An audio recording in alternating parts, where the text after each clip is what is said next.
the corporate side of it, in the amount of awareness of how to help individuals who are, say, neurodivergent. What do you think? And this is a big question, so please apologize. But what do you think the big stumbling block is? Why is the environment so difficult to be in? I think a lot of it's fear, because there's so much stuff going around about being PC and not making mistakes, so on and so forth. And I think we've actually all forgotten that actually mistakes are good. Mistakes aren't failure. Mistakes aren't something to worry about. Mistakes are something to learn from. And we should use them as a pivot and use them as a platform. So you can sit down and debrief afterwards and say, right, okay, well, that didn't go right well. So what can we do? How do we make that better? Not, oh my God, it's a blame culture. But I also think that the world's moving that fast that businesses are trying to keep up with it and keep that fast, that they're prioritizing money, they're prioritizing, operational needs over necessarily the human needs. Now, for me personally, I have very much moved away from talking about an individual diagnosis. I've very much moved away from talking about a neurotype. I talk about neuroinclusion, all brains, because we all have completely different brains. And at some point in our life, whether we like it or not, and no matter what that might look like, who knows, we will all need some level of support.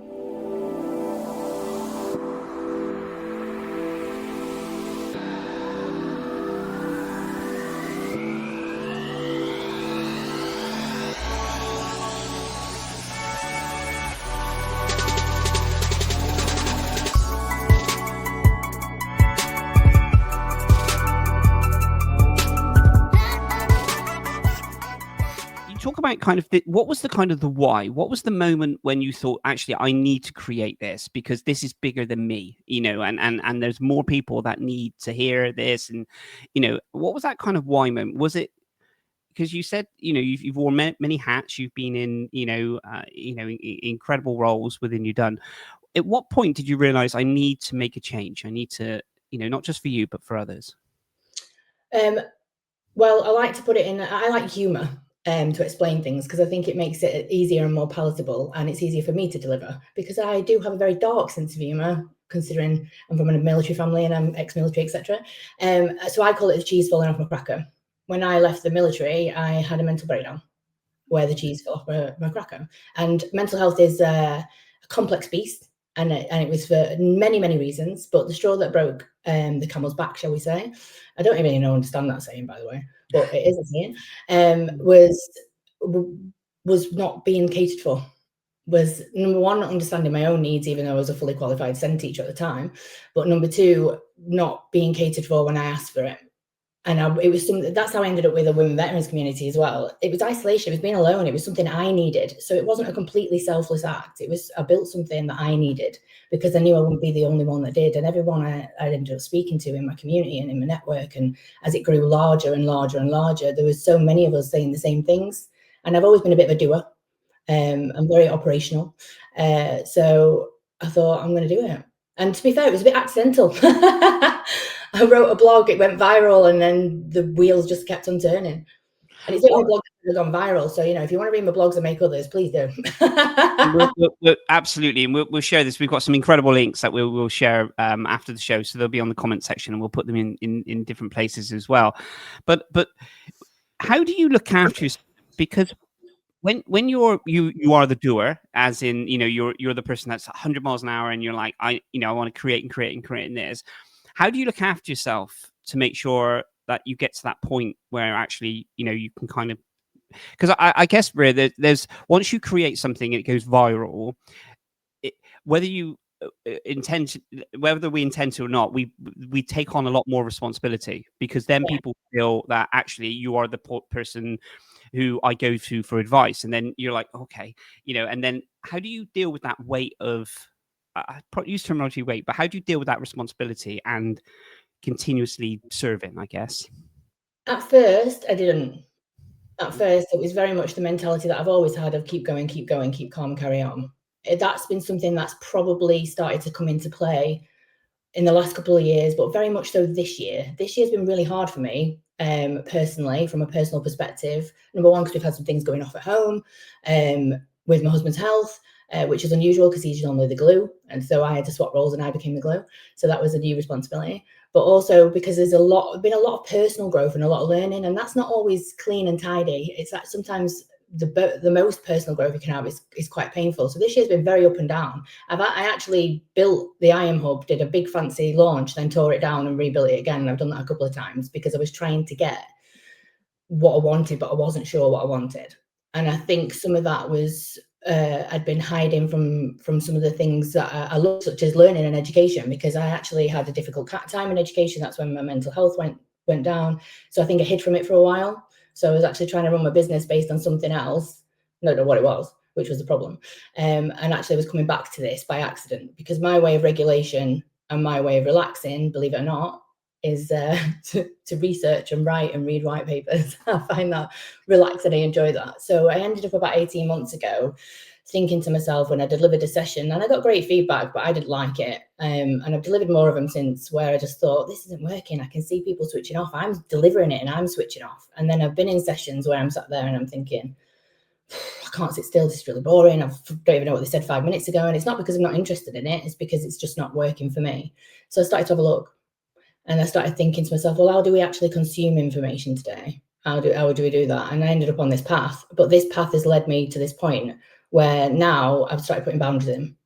I've started saying no to things, and I've started accepting that I can't do everything. Like, for instance, I'm going to launch this new framework, and I've decided that I can't be generating leads in my business at the same time, because it's just too much for me to cope with. So I've took on some freelance work again, where because I still need to put food on the table. I still need to provide for the family. So I've made the decision that I'm going to take that stress away and get my money and give a couple of days a week to something like that, so that I can ensure that financially that anxiety is lowered, because, you know, anxiety around money, huge. And I don't want to approach anything with a poor money mindset, which I have done in the past. But also it gives me the opportunity to then put everything I am to do this correctly and come on to podcasts like this and talk about it and get rid of some of that. So it's very new and it's been done very poorly in the past, but that's how I'm managing it. I'm giving myself grace. I'm giving myself space. For people listening to this, Ria, that and thank you so much for sharing that honest way that you look into this, but that doesn't come easy, in the sense of, you know, that's years of experience of what you've done in Harnessed and learned to kind of self-care within that side of it. And I think that's, you know, that will really help, you know, people that are listening to this to try and understand that we're all the same and we're all in these kind of different you know, situations, and it's trying to you know, to manage it the best you can within this. I want to kind of touch on, if this okay, we'll go on to the incredible work about the white papers and everything, but the corporate side of it, in the amount of awareness of how to help individuals who are, say, neurodivergent. What do you think? And this is a big question, so please apologize. But what do you think the big stumbling block is? You know, why is the environment so difficult to be in? Some, you know, most of the time for someone. And I've experienced. I can talk personally from this. What do you think the biggest barrier is, or some of the barriers? I think a lot of it's fear, because there's so much stuff going around about being PC and not making mistakes, so on and so forth. And I think we've actually all forgotten that actually mistakes are good. Mistakes aren't failure. Mistakes aren't something to worry about. Mistakes are something to learn from. And we should use them as a pivot and use them as a platform. So you can sit down and debrief afterwards and say, right, okay, well, that didn't go right well. So what can we do? How do we make that better? Not, oh my God, it's a blame culture. But I also think that the world's moving that fast that businesses are trying to keep up with it and keep that fast, that they're prioritizing money, they're prioritizing, you know, operational needs over necessarily the human needs. Now, for me personally, I have very much moved away from talking about an individual diagnosis. I've very much moved away from talking about a neurotype. I talk about neuroinclusion, all brains, because we all have completely different brains. And at some point in our life, whether we like it or not, and no matter what that might look like, who knows, we will all need some level of support. And if we can put the approach back to being where we meet the person where they're at, regardless, then you can work with that person to give them what they need. And it takes the pressure away from you know, people think to be neuroinclusive, you need to know every single diagnosis. Actually, you don't. Now, I am a fan of labels because my label saved my life. However, I'm not a fan of labels in terms of the fact that they define who you are.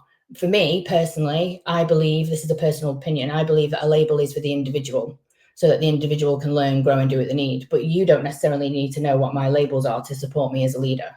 Often I hear when I work with corporate organizations, well, people don't disclose. Well, they don't have to.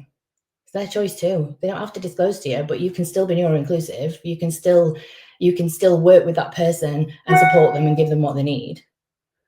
You don't need to know what people's diagnoses are. You don't need to know what people's sexuality are. You don't need to know any of that stuff to be inclusive.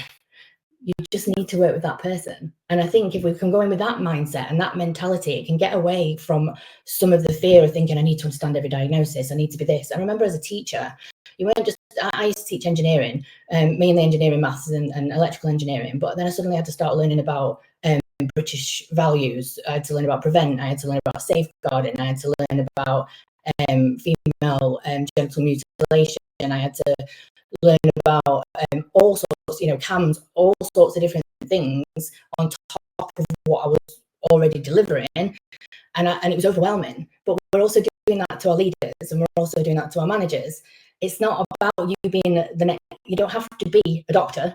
You don't have to be a psychologist. You just have to be human. And if you make a mistake, which is what I'm teaching my 8-year-old right now, not going well, own it. Own that mistake, because it's okay, and it's a lot easier and quicker to get through it if you go, oh yeah, I made a mistake there, I did that wrong, I did that, really sorry. Not if I made you feel like that, I made you feel that, really sorry, how do we move forward and how do I change this to make sure I don't do that in the future? Yeah, absolutely brilliantly put. I think the mistake culture is a massive thing in the corporate industry, in general, because it's different levels, isn't it? Because you talk about kind of the onboarding, say you join an organization and then you hide something, and then there's something in your work, you hide something, and you hide something, and then it becomes even bigger to a point where you're making continuous mistakes, and the stress and the anxiety is just through the roof. And then and then it gets to a point like the labor turnover. I use the terminology labor turnover, but the amount of people leaving an organization is it could be massive, and they don't really understand why these people are leaving. And we're not just talking members of staff. We're talking, like you said, leaders, managers, people in high positions as well. I think trying to understand how people's minds work to a degree. I'm not saying you have to be, scientist or professor and everything, but trying to understand how people work. I think understanding yourself first is a key. I'm a massive advocate for leadership. I don't believe that you can lead somebody else if you don't understand yourself, because every time you have an interaction with somebody, you bring your baggage to that interaction. So, a prime example, I'll use my little girl. She was having it was the very first time that she was having some issues with somebody at school, and she was getting isolated. And her immediate reaction was to cry and walk off and not deal with it and blah, blah, blah. And I was talking to her about it. And at some point during that conversation, that talking turned to me almost telling her off and raising my voice. And I could see her face, and I saw her face change. And I thought, what's happening here? What have I done here? So I ended up saying to her, Mummy's not handling this very well, and I'm not sure quite why. Can we come back to this conversation in a minute? I said, because Mummy should not be shouting at you, and I feel like I am right now. And she said, okay. So I'm role modeling to her, it's okay to stop. And I went away and I had a really, really big think, and a bit of a cry as well. And I realised I got bullied at school, and that was my reaction, and that's what I'd done. And I'd been teaching her since she was knee-high to a grasshopper to have a bit more confidence and a bit, your voice matters, you are valued, the most important voice you'll hear in your entire life is yours, blah, blah, blah, this, that, and the other. And because she wasn't responding in a way I wanted her to, because I felt like I'd put the work in with her, and because it had triggered memories of me getting bullied, I started to get angry about it. And I started to make that situation about me. And actually, I should have been really privileged that my little girl felt comfortable enough, number one, to come and share that with me and ask for my help. And if I carried on like that, she was never going to come and ask again. And number two, it wasn't about me, it was about her. And I suddenly made that whole scenario about me. And then I started thinking to myself, how many times have I done this when I've been a leader? When I've led huge teams, how many times have I treated a situation and turned it around and made it about me, rather than about that individual by accident, because we only know what we know in any given moment, right? Yeah. So it's not like berating anyone. But so I had to do a bit of work, and I ended up going back to her and explaining in the best way that I could to an 8-year-old what that was. And we moved forward and we dealt with it, and we've moved forward since. And in all fairness, she ended up teaching me. But the point is, which she always does, but the point I'm making is you don't know what you're bringing to that table unless you are self-aware. Not self-aware, sorry, self-accepting and understanding of who you are. Because you can have self-awareness without self-acceptance. I was self-aware for a very long time, I just didn't accept it. And it's understanding that. And if you can lead yourself and you can make sure that you are present in that moment and not bringing your baggage to that, or if you are, you can step away and take a minute, then I think you can lead other people. But until you do that, you will be completely unaware of how you're making the other person feel. So, but once you start understanding your own mind, once you start understanding your own biases, your own triggers, you'll find it easier to accept somebody else's. So it's not necessarily about being a psychologist or knowing that. If you can start to do the work for yourself, it'll be easier to do the work with somebody else because you've already done some of it. So you've got an understanding. Absolutely, and you're absolutely right, and thank you so much for sharing that discussion that you had with your daughter, and I think that is powerful when you're able to kind of pause and stop and think about the actual situation you're in. As we know, the world moves so fast, and everything and demands and everything is so quick. So the minute you can kind of just pause, reflect, come back, and as you mentioned, Ria, it's not, how deep does this go? Is it, it's not just about this conversation. This is either past trauma or it's something that's happened to me and I'm continuing this going. So thank you so much for sharing that. And it's a great tool. How did you manage to be able to do things like this? Is this something that you've worked on to be able to pause? Oh yeah, I am very impulsive, and pausing was not my forte. I'm not going to lie, and it's still not. It's still something I have to work on a daily basis. But I've been through lots of counselling and had some support that way. I found coaching particularly helpful. I'm sorry, my dog's just walked in, so if you can hear tip tapping, I do apologise. Yeah, I found coaching particularly helpful because as a doer, I could see an output from that. So that really helped for me. But I continue to do personal development and help. And I also have found that you get support and help from unlikely spaces as well.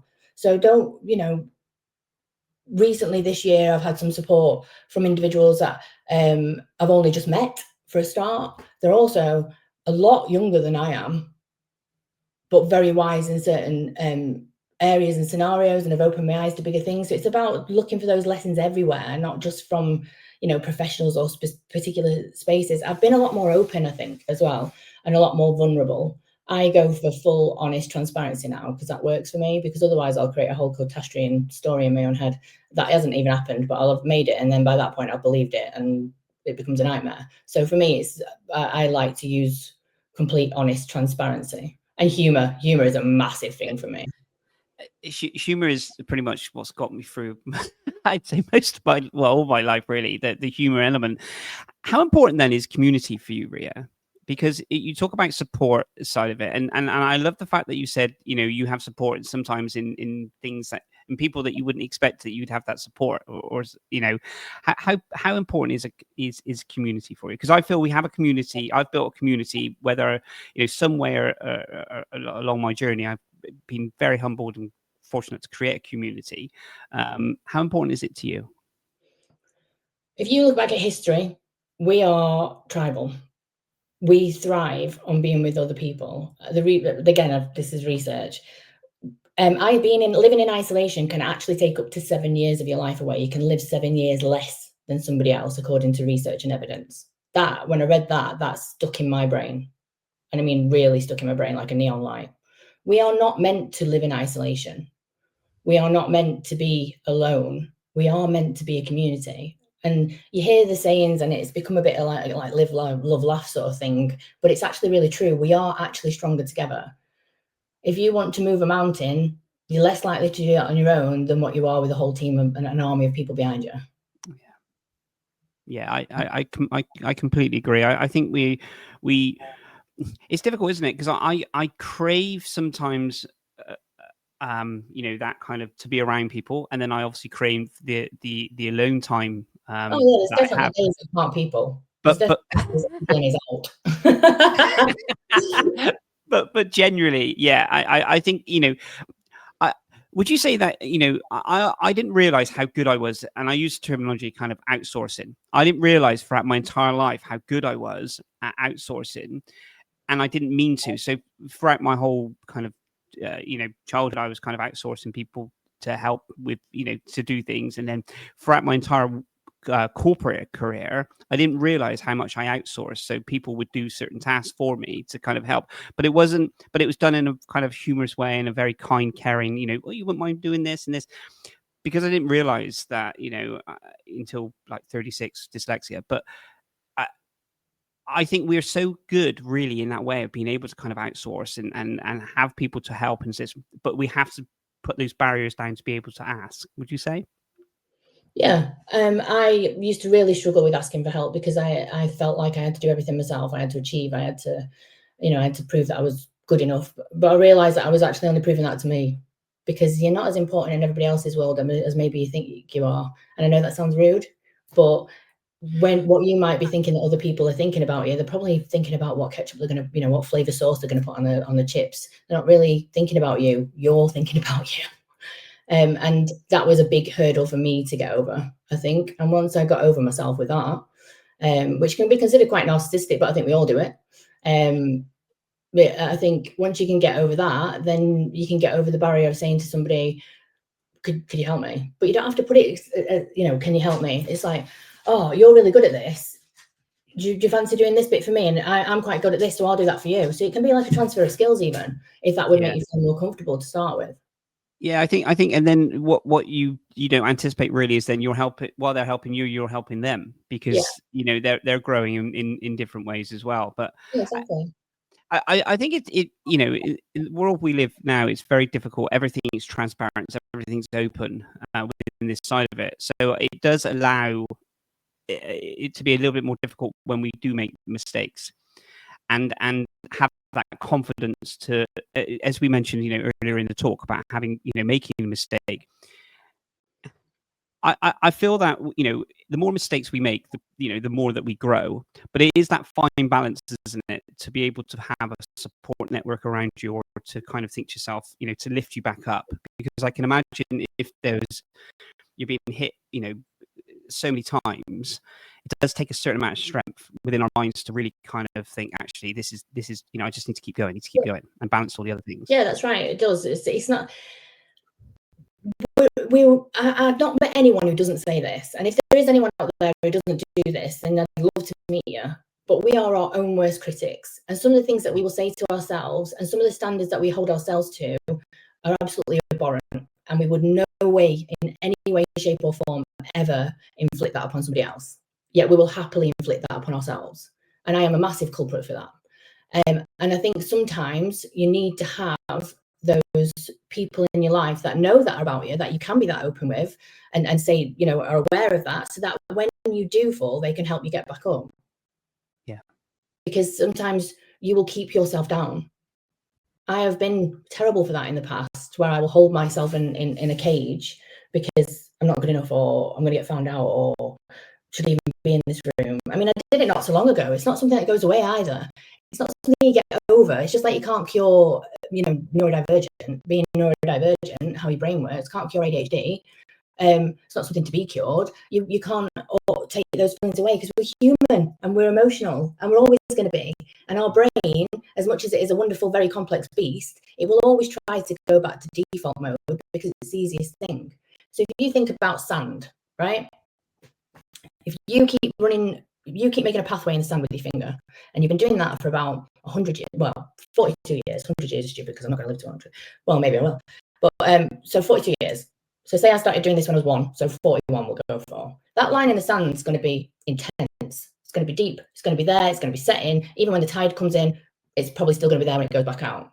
But all of a sudden, you've suddenly realised in the last year or so that doesn't actually work. That was a coping mechanism you put in before you understood X, Y, and Z, blah, blah, blah. So actually, what I want to do is I want to make a new line in the sand, which you absolutely can do because you can rewire your brain, right?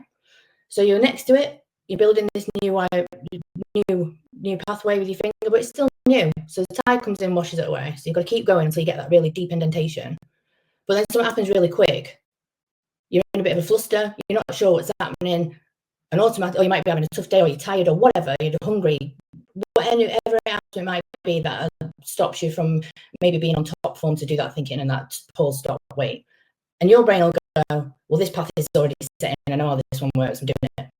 And it'll jump straight back to default mode, and you'll go back to old coping mechanisms, because unlearning is way harder than learning something new.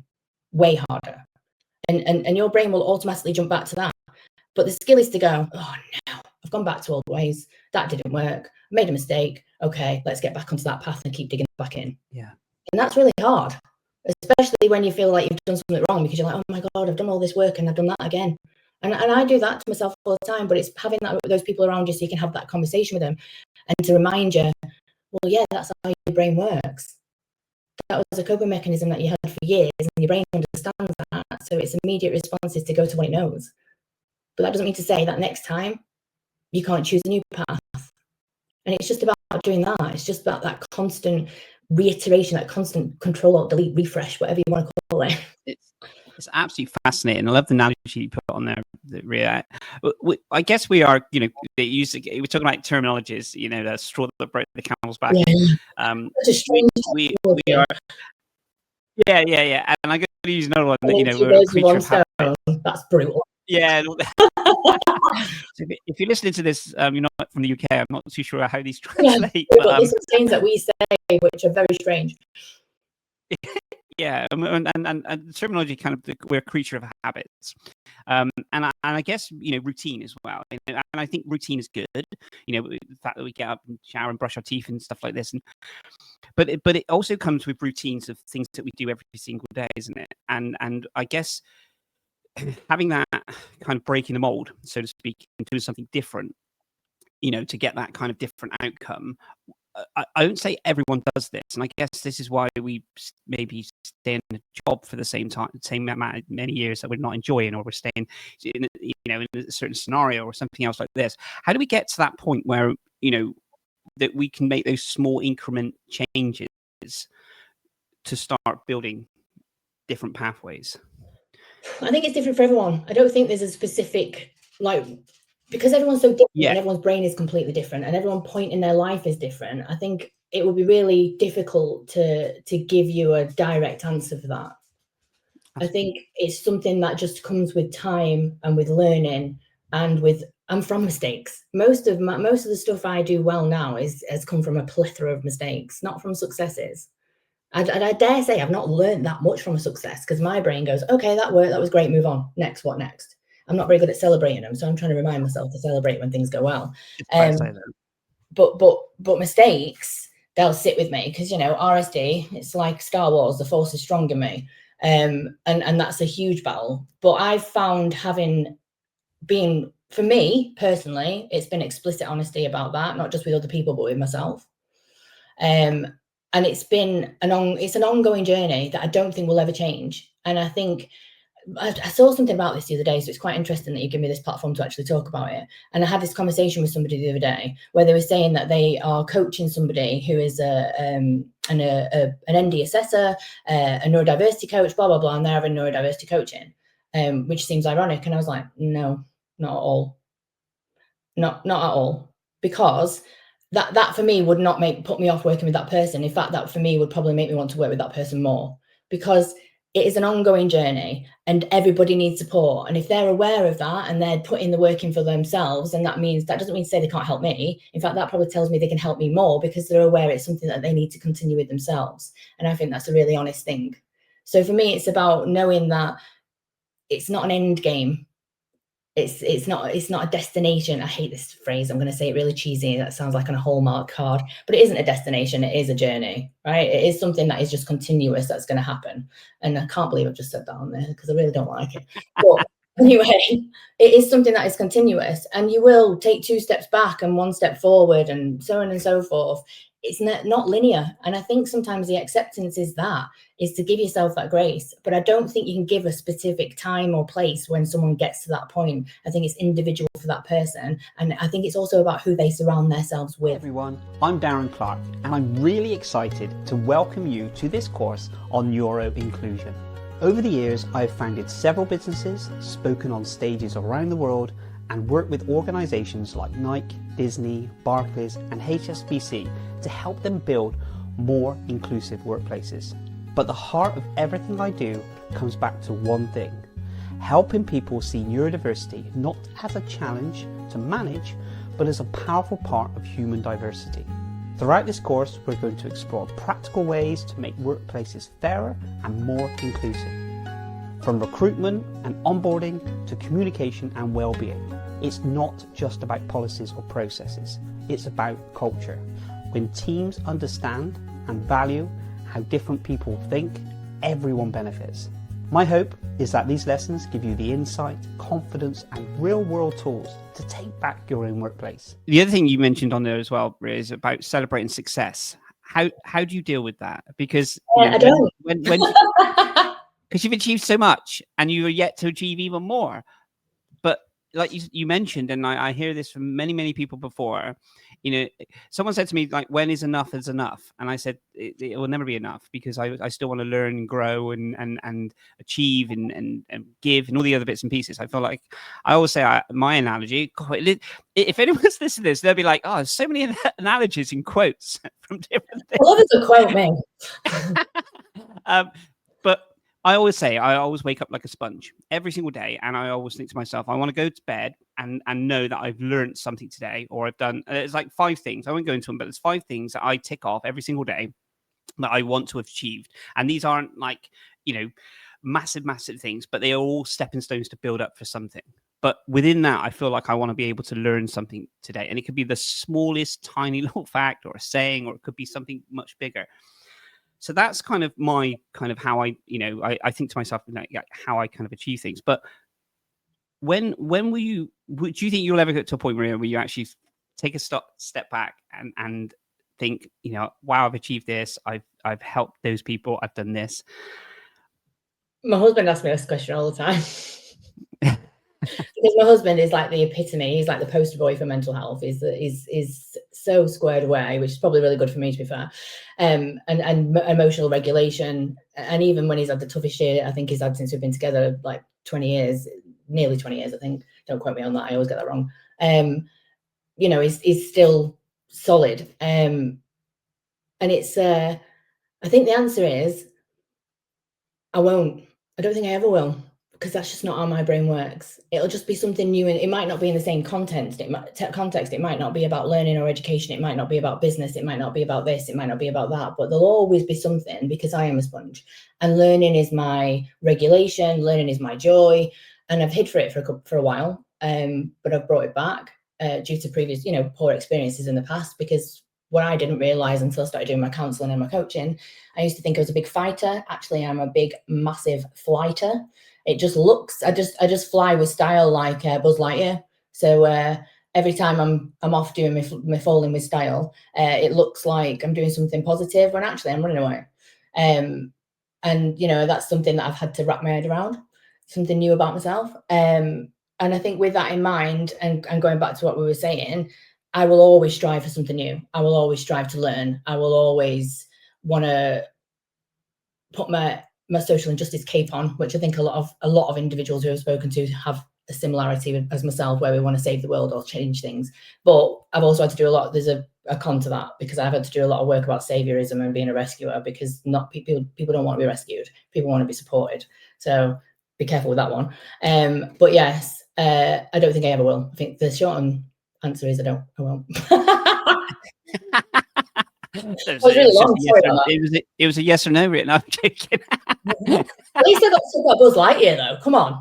No, I'm really joking. That was brilliant, absolute beautiful analogy of it. And I think, on one aspect, it's it's great because that's what drives us, isn't it? That's, because we don't want to just settle. We want to be able to change and do these incredible things. But on the other aspect, it is a little bit more trickier in the sense of feeling that, because I'm sure you have loads of people over the years, and I mentioned with your husband as well, saying the amazing stuff that you've done and what you've achieved and how you've helped someone and stuff like this. And I guess it's trying to believe what others see in you, I guess, as well. Yeah, I find that really hard, really Yeah. hard. It's something that I'm really trying to work on. In fact, I went to an event called Reclaim Means Business not so long ago, which brings burlesque and business together, which sounds like a very interesting, unusual thing, but it was absolutely fabulous. I had a ball and I learned loads. And one of the clear messages on there is to celebrate who you are and celebrate your achievements. So lately, I've been starting small, but lately I've been putting things out on social media about what people have said when they've come to some of my training sessions and things like that, or I've been putting things on stories, and I'll do it straight away because I find it hard and I forget. But I've been putting these things out, and I've started putting testimonials on my new website that I've put up there and things like that. And I've started asking for them because I actually neglected to do that. I neglected to ask for them because I'd do what I had to do, and then it wasn't a mantra. It was just the way I rolled like a steam train. Right, next. Yeah, that's done, gone. But actually, in business, that's not how it works. People want to see what your achievements are. People want to see that you're credible, because it's not Field of Dreams. You can't build it and they will come, because there's so many people doing different things out there that and we've got everything in the palm of our hand now, not like when we were kids. Everything's just there on your mobile phone. That was my mobile phone, by the way, in case you didn't realize. Was that an iPhone or a Samsung? I couldn't quite. I'm all the way. Everything connects to each other, and I daren't move anything now because it will all just go pots to rags. So I don't want that. But yeah, everything's there. We've got so much choice that unless you show people that you're worth it and you are aware of what your value are, then you won't really achieve. I mean, I used to undercharge constantly. I used to constantly give myself away for free. There's some things that I think I will always give away for free, but that's not going to feed my child or pay my mortgage. So I've had to do a lot of learning there about my own personal value. And also, I think as well, if you can show that you support yourself just as much as you can support other people without being arrogant, because, we have this thing in the UK where we don't like to show off. It's not showing off. If you've genuinely achieved that, then you've achieved it. Like this is going to upset a lot of the military community. Maybe I shouldn't say it, but I've put myself out there now.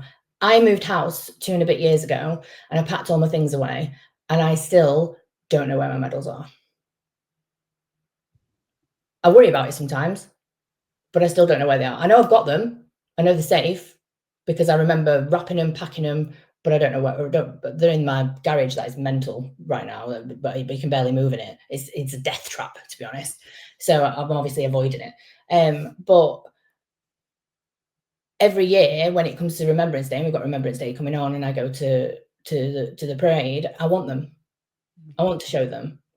And or if I go to an event about veterans, I want them and I want to show them, but I don't know where they are. So it's a prime example of that's no good, is it? People don't realize then that I'm a veteran. People don't realize then that I'm there for certain reasons. People don't see they just see this young. I am young. I'm only 42. They just see this young woman turning up, crying when the last post is played, and just wondering what she's all about, because no one can see. And I think often representation matters. I think often that it's important to be able to see somebody that reflects you in certain scenarios. So if you're not celebrating your successes, if you're not celebrating what you do, if you're not understanding your own value, then why is anyone going to want to buy from you? Why is anyone going to work from you? And that was a really big lesson that I learned from that event. I mean, people had said it to me before, but it really went in this time. Yeah. And that's the beauty of it sometimes, Ray, is when we're in a position or we're ready to accept what is being said to us. And it could it could be a 10-hour seminar, or it could be someone passing you on the tube and just saying something to you. You see what I mean? It's when you're ready and you're which is why you can't pinpoint when someone starts something, because it's when that person's ready. And often you don't even know if you're ready yourself. No, and then it's a continuous kind of ongoing battle of being ready and then not being ready and coming back. So I think it's a continuous self-development on that side of it. I just want to touch on, if it's okay, you mentioned about kind of value and boundaries, and these are a really big thing. And I've had to learn these, many times over the years, and literally sort of completely almost burnt myself out, where I was just giving and giving and giving and giving and giving, and different things, different countries and stuff like this. And then you had to kind of take stock. And I thought to myself, and you put it so beautifully at the start of this conversation about, kind of looking after yourself. And then I thought, if I continue down this road of giving, I've got nothing left to give. And then I'm thinking, this is bigger. What we want to do, is bigger than us. And we'll get to a point where we're completely and utterly not able to give to anyone. So I've had to learn kind of my boundaries of what it is. And I think that has been a really different, boundaries and values have been not values, sorry, I know what my values are, but value in myself has been I think those two things have been a really big thing for me. Would you say the same with yourself? Yeah, I won't say I've got it sewn up. I'm not.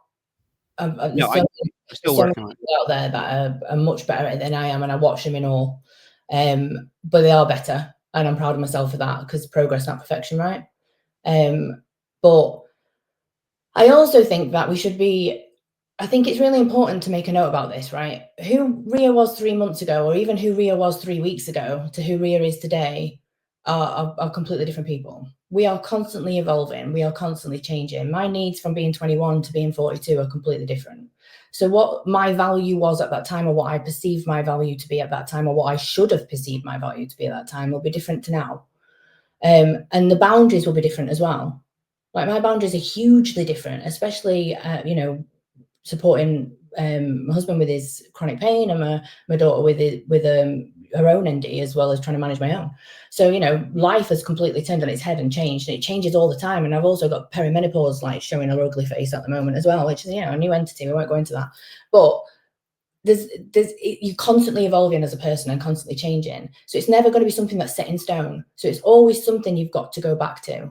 And I would say regularly go back to that. For me, I'm going back to it monthly at the moment, because I need that, because I need to keep working on it. And it's something that's not a strong point for me.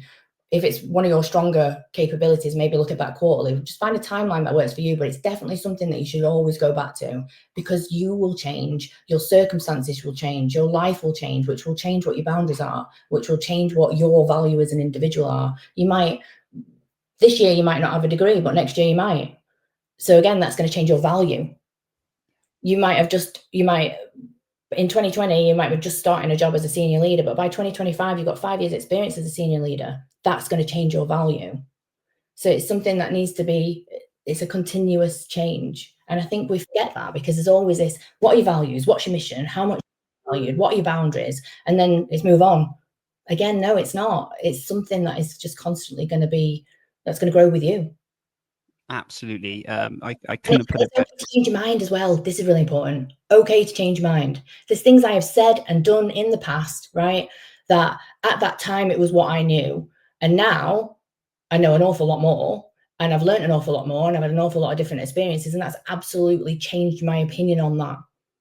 And I'm all right. And I can say, I used to say this in the past, or I used to do this in the past, but now I don't believe it. I mean, I used to talk about ADHD all the time. I used to talk about neurotypes all the time. I don't talk about neurotypes anymore. I talk about neuroinclusion, and I talk about brains, because everybody's brain deserves support. And I've made that transition as I've learned more and more and more, and studied more, and done more research, and met more people, and been to more events and different spaces. But when I first came out of the gates with it all, yeah, if you look at some of the things I said, they're not things that I would say now. And that's okay, because that's what I knew then. This is what I know now. Don't make me a bad person. Doesn't make me a hypocrite, because you are allowed to change your mind. It doesn't mean that you're two-faced, or what's another phrase? I can't think of another one. What's the word when someone says it? I can't think of it. Hypocrite. We'll go with hypocrite. It's gone blank. It doesn't mean any of that. It just means you've learned and you've grown.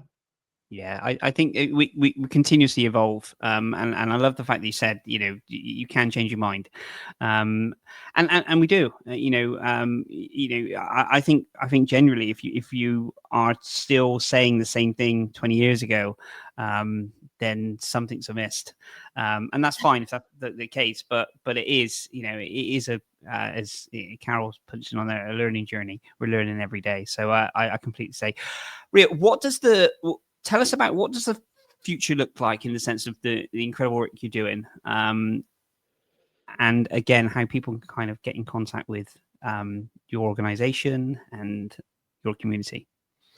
So my community is still going on in the background. We're still building and people are joining daily, which is lovely. There's a free tier to it where you can join and you get peer support and ask any question without any fear of prejudiced or judgment or anything coming back to you, but it's still new and growing. I finally got it right because, like I said, I burnt it down and built it, and I finally got it right a couple of months ago. So we're quite new out the gates, but it is growing lovely. There's the paid tier where you get access to all the training and the resources, which I didn't realize how many I had until I had to try and transfer them over to a new platform.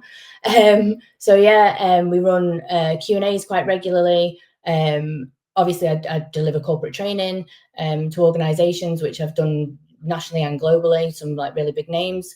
But the big thing for me is I've gone back to my love.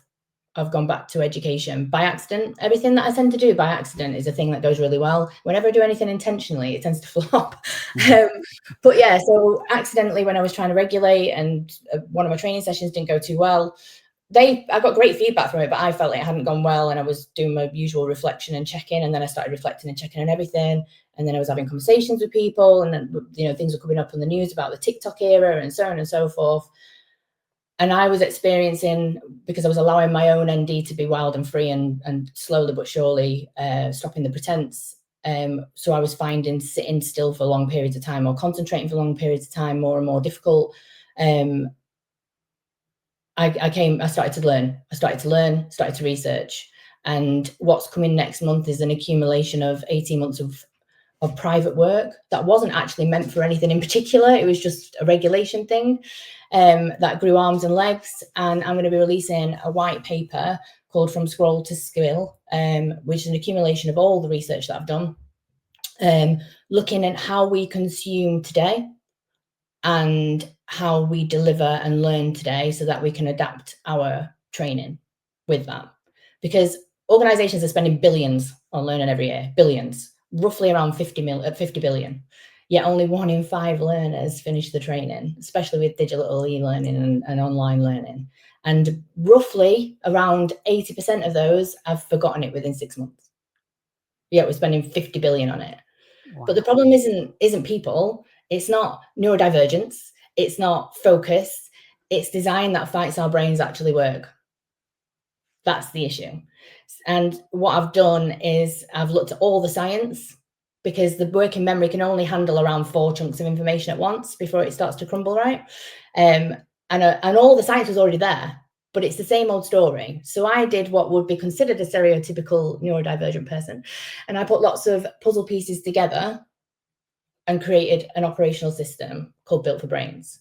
And I've took all the research that looks at, shorter, spaced, mixed format learning and how we can improve retention and understanding.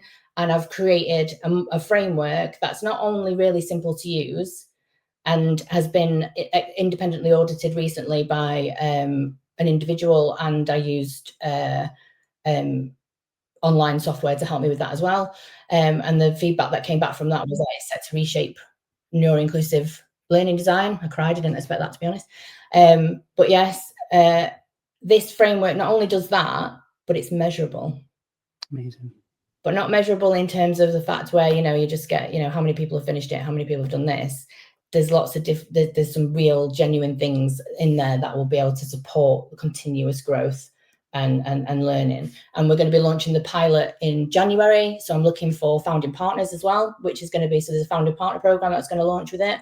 It's going to drop on the 26th, but I've been working with an individual called Joe Swan, who works with small businesses for PR, because a lot of small businesses don't realize that they can use PR.